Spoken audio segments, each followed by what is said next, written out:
राम राम। ओम नमः शिवाय। 18 फरवरी 2023 को महाशिवरात्रि का दिन और त्योहार मनाया जा रहा है पूरे भारतवर्ष में हर्षोल्लास के साथ।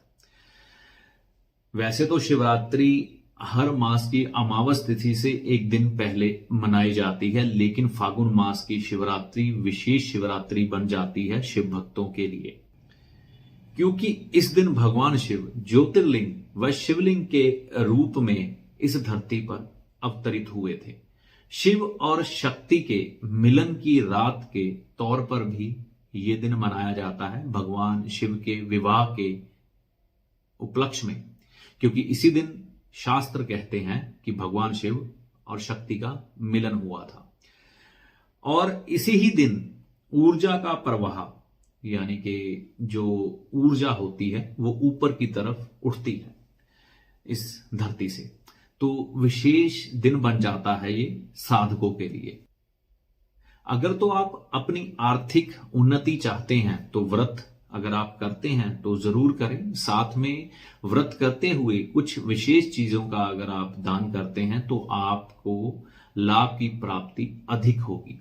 देखिए, जो भगवान शिव को इस दिन अर्पण करने का महत्व है वो तो जरूर करें। जैसे कई लोग बेलपत्र, भांग, धतूरा और बेल फल चढ़ाते हैं या नाना प्रकार के फल भगवान शिव को चढ़ाते हैं। पंचामृत से भी भगवान शिव का अभिषेक करते हैं, जरूर करें। साथ में भगवान शिव का अभिषेक गाय के दूध से अगर आप करते हैं तो आपको लाभ की प्राप्ति अधिक हो जाती है। ठीक है। इसके अलावा साबुत चावल भगवान शिव को जरूर चढ़ाएं, इस दिन अर्पण करें। और चांदी का दान शिव मंदिर में जरूर करें, भगवान शिव को चांदी अर्पण जरूर करें। ये तो आपकी आर्थिक उन्नति के लिए उपाय हुए। देखिए, भोले बाबा भोले भंडारी कहे जाते हैं, यानी कि उनके भंडार कभी बंद नहीं होते।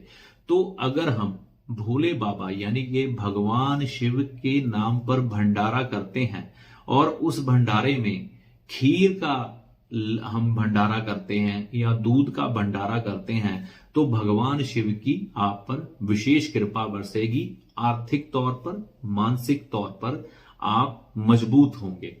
इसके अलावा जो लड़कियां अच्छे वर्ग की चाह रखती हैं या जो पुरुष अच्छी कन्या की चाह रखते हैं तो वो भी इस दिन भगवान शिव का व्रत कर सकते हैं, तो इससे भी आपको लाभ की प्राप्ति होगी। साथ में आप दूध, चावल और चांदी का दान करते हैं तो आप पर विशेष कृपा बरसेगी। इस दिन अगर हम नंदी बैल को, यानी कि किसी भी गौशाला में जाएं, वहां पर नंदी महाराज यानी कि बैल जरूर होगा, उस दिन उस नंदी बैल को भोजन जरूर करवा के आए, यानी कि हरा चारा जरूर डालें नंदी महाराज को। ये आपकी भक्ति को, शक्ति को, आर्थिक तौर की उन्नति को बढ़ाने के लिए सहायक उपाय होगा। साथ में गौ माता को भी हरा चारा अर्पण करें। ये दिन विशेष तौर पर नंदी महाराज का भी है एक किस्म से, क्योंकि वह भी भगवान शिव से अलग तो है नहीं, तो पहले उनको चढ़ाएं, बाद में गौ माता को। जो लोग आध्यात्मिक उन्नति चाहते हैं, वह चाहते हैं उनकी आत्मा का स्तर, मन का स्तर ऊपर उठे और आध्यात्मिक स्तर ऊपर उठे, भगवान शिव के और नजदीक हो जाएं, क्योंकि इस जीवन की यात्रा को पूरा करने के बाद हमें भगवान शिव के पास ही जाना है। क्योंकि ब्रह्मा, विष्णु, महेश, ब्रह्मा जी हमें पैदा करते हैं, विष्णु जी भगवान सूर्य हमें पालते हैं और मृत्यु के बाद हम भगवान शिव की गोद में जाकर बैठ जाते हैं। तो हमारा स्तर इतना ऊंचा हो जाए कि हम भगवान शिव के गुणों को और उनकी कृपा के पात्र बन जाएं और उनकी विशेष कृपा के पात्र बने। तो उसके लिए भगवान शिव तो खुद योगी हैं, हर समय ध्यान में रहते हैं। तो इस दिन अगर आप प्राणायाम या ध्यान करते हैं या ओम नमः शिवाय का जाप करते हैं रात्रि में, देखिए, वैसे तो हमारे शास्त्र या योगी परंपरा कहती है कि सूर्य जैसे ही अस्त हुआ उससे अगले दिन तक, जितनी देर तक सूर्य उदय नहीं होता, हमें साधना करनी चाहिए, यानी कि आसन लगाकर बैठना चाहिए नहा धोकर, और ओम नमः शिवाय का जाप या महामृत्युंजय मंत्र का जाप या ओम शब्द का उच्चारण पूरी रात करना चाहिए, रीढ़ की हड्डी को बिल्कुल सीधे रखते हुए। लेकिन आम संसारिक व्यक्ति के लिए ये कई बार संभव नहीं हो पाता। तो रात के 2:30 बजे का अलार्म लगाइए, मैं कहूंगा 2 बजे का लगाइए। नहा धोकर आसन पर बैठिए। जितनी आपकी क्षमता है, 2 मिनट, 5 मिनट, आधा घंटा, 1 घंटा, 2 घंटे या सूर्य उदय होने तक जितनी आपकी क्षमता है, आसन पर बैठिए, रीढ़ की हड्डी सीधी करिए और ओम नमः शिवाय का जाप करिए। ओम का जाप करिए, महामृत्युंजय मंत्र का जाप करिए। वैसे साधना को आप जितना सरल रखें उतना ही बढ़िया है। जो हर किसी के लिए करना सरल होगा वह कर सकते हैं। तो आपका शरीर जितनी आपको इजाजत दे उतना ही बैठकर जाप करें, ठीक है।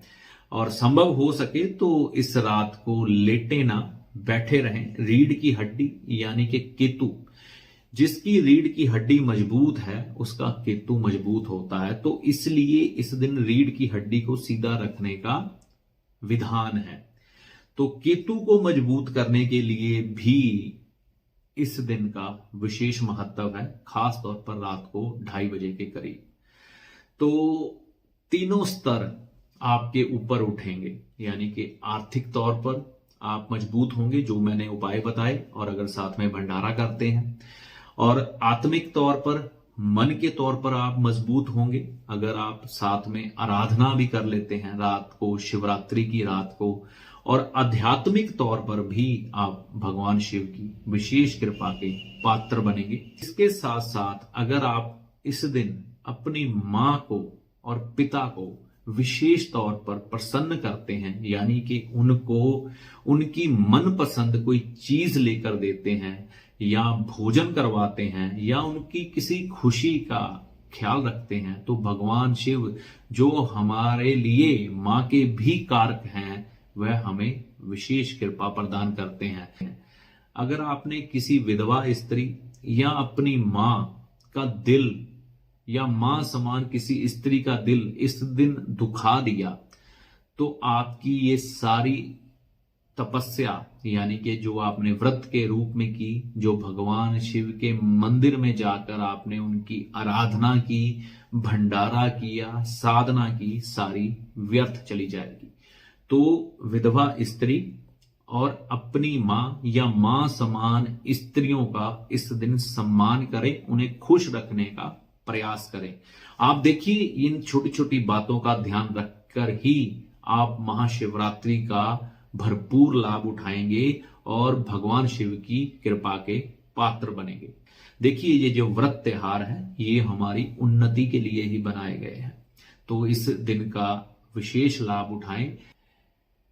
मैं अपनी तरफ से आपको, आपके परिवार को, कुल संसार को, सबको शिवरात्रि की हार्दिक शुभकामनाएं देता हूं। भगवान शिव की कृपा आप पर, आपके परिवार पर खूब बरसे और आप एक अच्छे, सभ्य, आर्थिक तौर पर मजबूत, मानसिक तौर पर मजबूत, आत्मिक तौर पर मजबूत और आध्यात्मिक तौर पर मजबूत इंसान बने, जिससे कि आपका ये जिंदगी का सफर सुहाना हो जाए।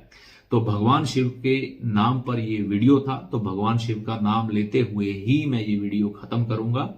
ओम नमः शिवाय, जय माता दी।